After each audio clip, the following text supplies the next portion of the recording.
Hello' নমস্কাৰ সকলোকে। মই সুৰুস্মৃতি বৈঠালাংচুৰ পৰা এগৰাকী হোম বেকাৰ।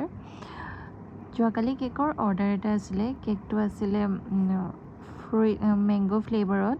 মই ক'লোঁ ফ্ৰেছ ফ্ৰুট এড কৰিলে হ'বনে? তেওঁলোকে ক'লে হ'ব। আৰু আন ফুডো এড কৰিব পাৰিমনে? তেওঁলোকে ক'লে হয় পাৰিবা। সেয়ে মই মেংগ' আৰু এটা কল এনেকৈ শ্লাইচেছ কৰি ল'লোঁ। তাৰপিছত লেয়াৰ বাই লেয়াৰ এনেকৈ ফ্লাপ কৰি ল'লোঁ। যিহেতু ইয়াত কোনো ধৰণৰ ক্ৰাছ ব্যৱহাৰ কৰা নাই, ফ্ৰেছ ফ্ৰুটবোৰ এড কৰিছিলোঁ। সোৱাদটো বাৰু ভালেই হ'ব।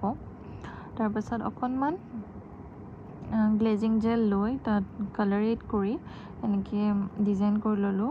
কোনো ধৰণৰ কালাৰ এড কৰা নাছিলোঁ ইয়াত, গোটেইটো হোৱাইটতে ৰাখিছিলোঁ, খালি ফ্ৰুইটৰ কম্বিনেশ্যনটো দিলোঁ। তাৰপিছত এনেকৈ অলপ অলপকৈ ফ্ৰুইটবোৰ ওপৰতো দি থ'লোঁ। ইয়াৰ ওপৰত অকণমান গ্লেজিং জেল ব্যৱহাৰ কৰিব পাৰে, ফ্ৰুটছৰ কালাৰটো যাতে চেঞ্জ নহয়। বাই দ্য ৱে, ফাইনেল লুকটো কেনেকুৱা লাগিলে জনাব। যদি ভাল লাগিছে লাইক আৰু কমেণ্ট এটা কৰি দিব। এনেধৰণৰ কেকৰ ভিডিঅ'বোৰ পাবলৈ মোক ছাবস্ক্ৰাইব কৰি ল'ব পাৰে।